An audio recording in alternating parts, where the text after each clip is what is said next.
Meet my new friend Cav. Cav is an American content creator from New Jersey who, together with his wife and daughter, shares YouTube videos about their life as a family. After relocating to Manila, their content naturally evolved into travel vlogs that highlight their experiences living in the Philippines. I'll leave a link to their channel below. Be sure to check out their content. Cav and I had a great conversation about how they celebrate Christmas in the Philippines, how Filipinos treat foreigners, the cultural differences between the US and the Philippines, and so much more. I hope you guys enjoy the video. What's the story with that? Your wife has Filipino family, but she was raised in the States? Yeah.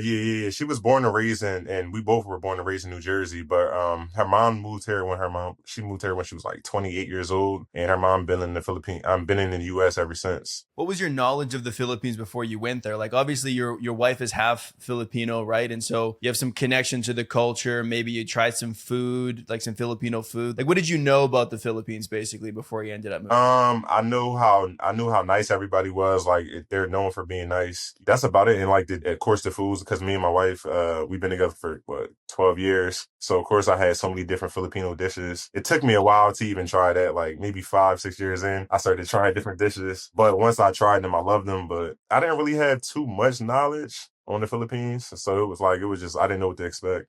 What state are you guys in the US? New Jersey. Are there lots of Filipinos there? In South Jersey, there's a bit, but in North Jersey, there's a lot. North Jersey is right near New York and stuff like that. And then South Jersey, where I'm at, is near Philadelphia. There's a few Filipino stores around my house, so there's a lot of Filipinos there. Yeah, there's definitely, I mean, there are Filipino people everywhere, I guess, but like there are some hubs as well. I think New Jersey is a hub. Okay, It has and to be. In New York, probably. Yeah, it has to be a hub. Yeah. There are lots of Filipinos in California as well. That's a pretty big hub. Here in Canada, lots of Filipinos. I mean, that's the cool thing. Like, so much of my experience with Filipino culture has just been here in Canada. I've only been to the Philippines one time as well. And so you don't always have to go there to have that exposure, right? If you live in the right place, that is. No, you don't. Absolutely. Like, I have a Jollibee's, 25 minutes from my house in Philly. Okay. They just built it like 2 years ago. Like, we go all the time. So do you guys eat Filipino food at home? So she doesn't know how to cook every dish, like caldereta and pancit canton. Those are good. Those are some staples. Caldereta is like that beef stew, right? Yeah, with the beef stew, you can get it with the chicken. Yeah, so like she can cook those two dishes. Those are good. Those are some staples. Pancit canton is a favorite, I think, among Filipinos. The kind of like instant noodles, right? The tiny, thin noodles. Sometimes it has like a kind of a citrus sauce. You can like put an egg on it or whatever. That's really good. That's like a go-to for sure. Do you have like a favorite Filipino food? Yeah, that's actually my favorite. Caldereta is my favorite. Caldereta is your favorite? Nice. Yeah, I can't pronounce it like you. No, it's all good. For us English speakers, learning Tagalog can be a real challenge. Trust me, I've been there. That is exactly why I decided to create my beginner's Tagalog course. With over 10 years of experience speaking Tagalog, I made sure that each and every video lesson is jam-packed with only the most useful information. When it comes to this course, the only thing I regret is not having it when I first started learning Tagalog. Ready to learn? Click the first link in the video description below to get started. Now, back to the video.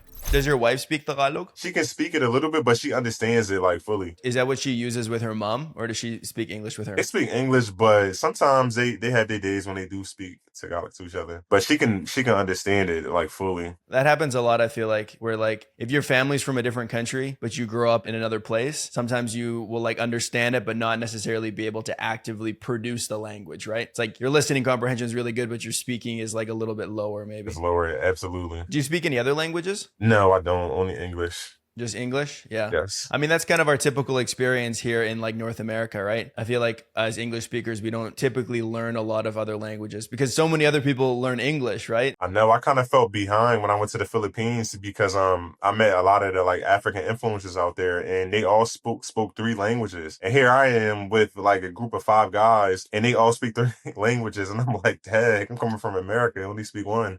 One of them was on your channel. Was one of my friends, Calvin. Oh yeah, Calvin Castiel, right? Castiel. Yeah. I met up with him and a lot of other top influencers in the Philippines I had met up with and went out with. Yeah, Calvin is awesome. I filmed some content with him when I was there as well. He's a really, really solid guy. He made so much time for me to like show me around, and we like recorded a couple podcasts together. And Bro, he's awesome, bro. Like you'll never meet a person like that. Like he did the same thing. He did the same thing with me and my wife when we came out here. I felt like when I was in the Philippines, I was like really embraced by all of the content creators that I met out there. Like I did a lot of collabs. I was only there for 3 weeks. I think I did 7 collabs. So I was like, Bro, I I was wish moving. North America was like that. Yeah, yeah. But it's not that easy. You gotta like work your way up the totem pole before people start reaching out. Like the Filipino niche is also a little bit smaller, right? If you were going to make content in the US, there's a lot of content creators there, right? And there are in the Philippines too, but it's a little bit different. It's a more like kind of tight knit community just because there's less people doing what we do, right? And especially if you speak the language, it also puts you in a different category where you can collaborate with other foreigners who speak the language. And so I think people are a little bit more approachable, and maybe they're just really cool people. Maybe people that make Filipino content are just like more chill. That could be as well, because like I said, every person I met had like nothing but, time for me. And that was really cool. I definitely appreciated that. So like you guys were making content in the Philippines, but you also made content before you went there, right? Like how did you get started doing that? So my wife actually, YouTube is her thing, so she was doing it like 2-3 years prior to us going to the Philippines. But when we went to the Philippines, we decided to make it a family channel. And that's what blew it up to like where it's at now. As soon as we make that first video as a family moving to the Philippines, we went like viral and got caught in the algorithm for a little bit. Yeah, it just kind of took off since day one. And hopping off the plane there, people asking me to take pictures and stuff like that. I think they thought I was a basketball player or like a rapper because of like my tattoos and stuff like that. But like I embraced it though. Like I loved it. They asked me to take pictures, and I told them we were vloggers. And what I noticed there, like we were just talking about, even when you're at the bottom, just starting out, people support you fully. Like versus North America, like you got to work your way up to people start showing love, and they don't care in the Philippines. If you be like, I got 10 followers, they be like, oh, I'll tell my cousin, I'll tell my aunt, and I'll get the word out there. That's why people in the Philippines grow so fast when they're content creators. That's so true. Yeah. And people love to be on camera, I think, in the Philippines, especially young people, right? Like if you're on the street walking around with a camera, it draws attention and people will like come over to you. I think that in Canada, it would probably have the opposite effect. Yeah. People like don't want to be involved, or they might even get mad. Like, oh, I don't want to be on camera. Why are you filming me? Yeah. In the Philippines, they just like, they see something going on and they're like, yeah, I want to be a part of that. Like shout out to the vlog. Like, what's your name? Yeah. They want to be a part of it. And the same thing happened to me where people would take photos with me just because they saw me recording. Like they had no idea what my channel was. They didn't watch my videos, but they're like, hey, this guy's got a camera. Let me take a photo with him. Kind of makes you feel like a celebrity, even if you're not, Yeah, I really did. I was there for 5 months. And like you said, I met so many connections. I met Ryan Bang. I don't know if you know who he is. Yeah. Yeah, I met him. And in the second month I was there, I met Calvin, and he was one of the biggest influencers in the Philippines. I did a podcast with Savvy Expats. Yeah, Savvy Expat. I think I've seen him as well. As soon as we got to the Philippines, as soon as we stepped off the plane, we started shooting content, meeting content creators, and it was on. Now, how was that for you when you first arrived in the Philippines? Like you'd never been there before at all. Like first day, was it overwhelming, or how did you feel? Bro, it was really overwhelming. It was a culture shock. Like hopping off the plane and just driving to like her brother's house and just seeing the city and how everything is going so fast.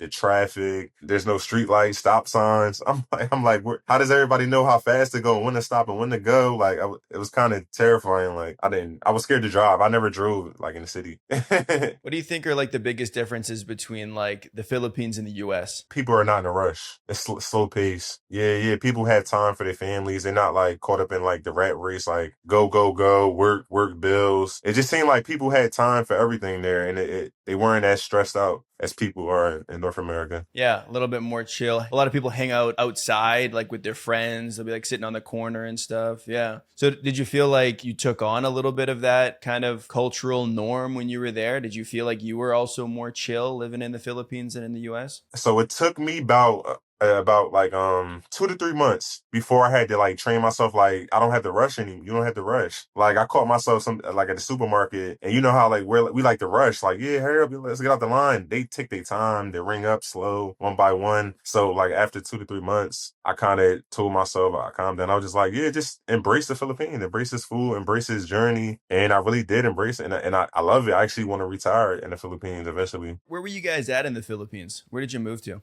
We were in Manila. And did you spend the whole 5 months there in the city? Only in Manila and the province where her family was from. We didn't really get a chance to do a lot of traveling because our daughter was so young. She was about 10 months at the time. So we only really went to the province and back in the city. How long did you guys spend out there? So about a week at a time. Yeah, we spent Christmas there, New Year's, Thanksgiving. And the shift from the city to the province was crazy too. That was another culture shock on top of a culture shock because it's totally different from the city. You know what I mean? It's even slower compared to somebody coming from like America. Which one do you like better? Coming from America, I would have to say the city, but I would still go to the province for like a few days. I could do 3 days tops, but a week is too much for me. Too chill?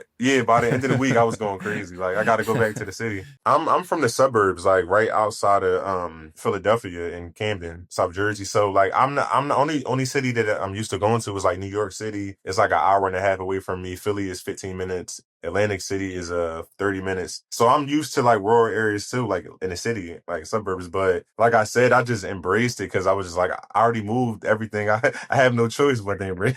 But like culturally speaking, you'd like to be there. You would live there. Yeah, like so if in my perfect world right now, I would probably get a condo in the Philippines, a house in the province, and I probably would go out there 2 to 3 months out the year. Yeah, Yeah. maybe in the winter months when it's Yeah, cold in New probably. Jersey. I might spend the whole winter and just come back to America and when it's warm. How was it for you guys moving around in the Philippines? How do people treat you? You know, if they can tell that you're not from there and you're a foreigner, do they treat you differently, or what was your experience No, they like? showed me, like you said, they treated me like a celebrity everywhere I went. Like I felt famous. Like we went out to BGC out to dinner one time, and somebody hit me on YouTube and was like, "Oh, I wanted to say hi to you guys, but I was just too nervous." And I'm like, I'm very approachable. Like you don't have to be scared, but everybody there just treat you with respect, man. So you didn't feel like you were different. People didn't make you feel that way. Not at all. Like, all right, so when I first got there, a lot of people stare. You know what I mean? Like, and in America, when people stare at you, it's not always a good thing. But in the Philippines, people stare and it's normal. It's not like staring like bad. It's not a bad stare. It's just like they're interested. Like, who are you? Like, where are you from? You know, like that type of stare. So I had to get used to that because, you know, people staring at you like, what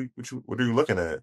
But there, I had to change my mindset. Like, oh, they're just trying to figure out who I am. Maybe they think I'm a YouTuber, or maybe they think I'm famous or anything. So It's more like curiosity than judgment when they're looking at you. How is it for your wife when she's there? Do people like recognize that she's half Filipina, or do they also like think she's a foreigner and ask her those kind of questions? I think with my wife, right off the bat, they probably wouldn't know until she can understand like Tagalog, and then they recognize like we're in the store or something, and they can tell that she can understand what they're saying. Then they be like, oh, then they get really happy. But right off the bat, I don't think they can tell. So was she like, would she speak Tagalog with people when you were there? Yeah, Like in the Philippines? yeah. When we would order food, she would speak it. Yeah. And that's really all it takes. Like Filipinos really appreciate that, even if it's just like a few sentences that you can say, right? They love Yeah, it. that's and they appreciate it. Do you think that in the main areas where people are like, you know, a little bit lighter skinned, do you think they look at, you know, black people differently than they would white people? What do you mean, the Philippines? Yeah, in the Philippines. Like, do they treat you differently if you're black than versus white, would you say? I'm not really sure, but they didn't treat me any type of way. I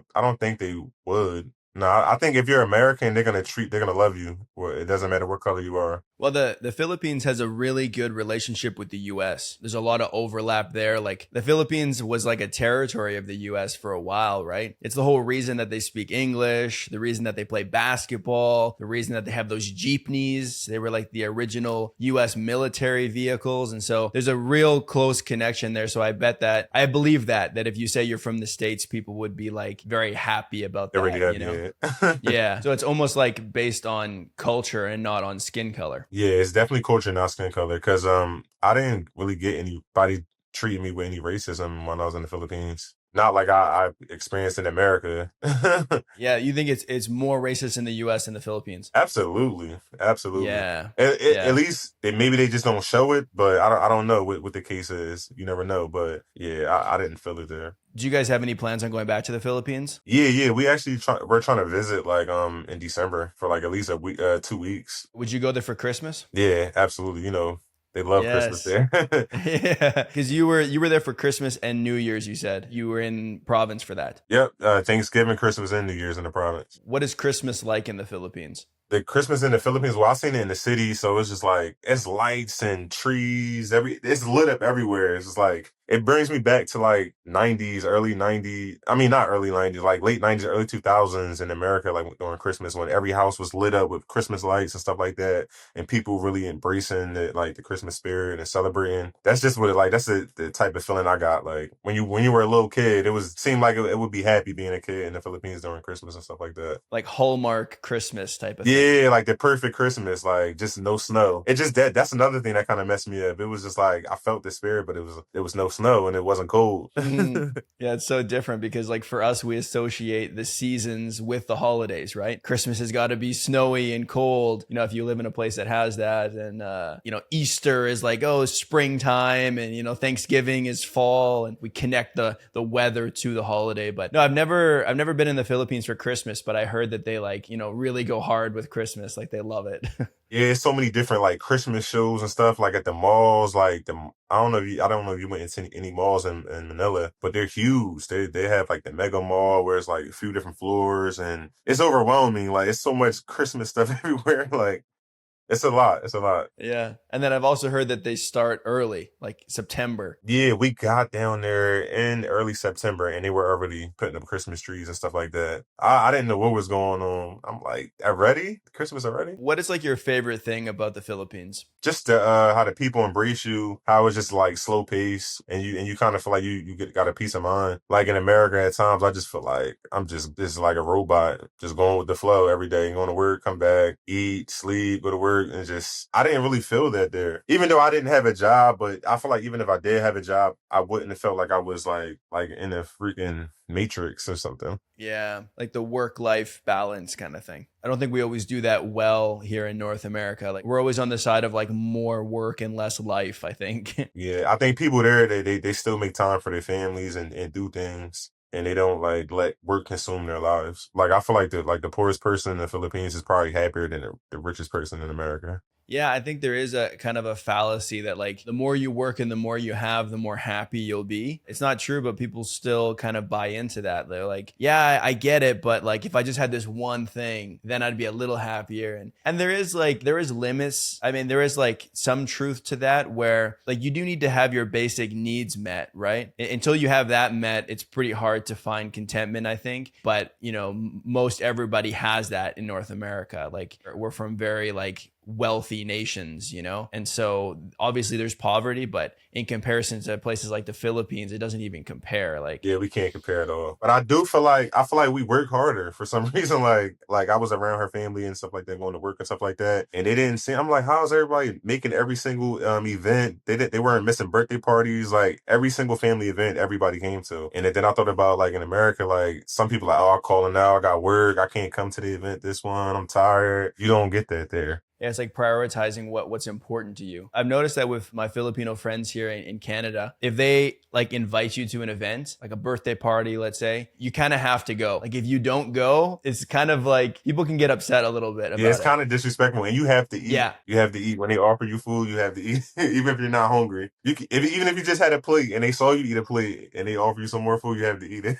And then when you leave, you have to bring a bunch of food with you, like in a Ziploc bag or something. They'll load you up with food on the way out. Like, hey, you got to take some lumpia with you. Take some of this, take some of that. But I mean, it makes sense, right? Like if you're going to have a culture where people show up for your birthday party, you also have to show up for their birthday party, right? It's all connected. You have to buy into that. And so I think that's a beautiful thing about Filipino culture. I obviously talk to a lot of people on my channel about the Philippines, and that's something that everybody says is like the community in the Philippines is next next level. The way that they include people and their definition of family is also broader than what we have here. Like, you know, cousins and aunts and uncles and like everybody comes to a birthday, where, you know, here it's kind of like your parents, your siblings, your friends. And the older you get, the less people come. Like by the time you're in your 30s, it's probably just your parents and that's it. yeah, no, for real though, for real. Your circles get smaller, and in the Philippines, it's like they only get bigger, right? As people have kids and they get married, everybody's welcome. Like there's never a party where, you know, people are not invited. I got a story.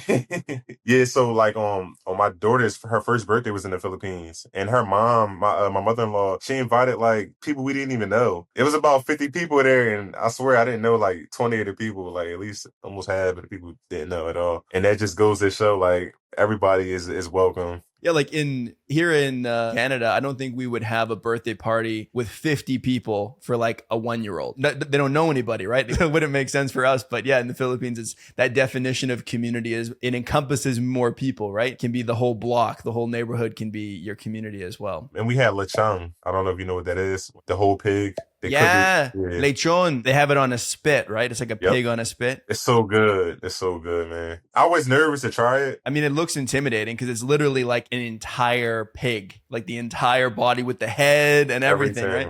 I just ate the skin. I'm not going to lie. I didn't really dig all the way in, but it was going in like an hour. It's popular. I've never had it like that. I've had it like, you know, lechon kawali. Have you heard of that? It's like just the belly, like fried pork belly. And so kawali means frying pan. So it's like the pork belly in a frying pan and then you cook it that way. But when you have the entire pig, that's like a next level, right? Then you got the entire thing. But I've never had that. That's obviously not as popular in Canada because I just don't think people are buying whole pigs. Nah, that's not. It's not gonna do that. Not in America or Canada.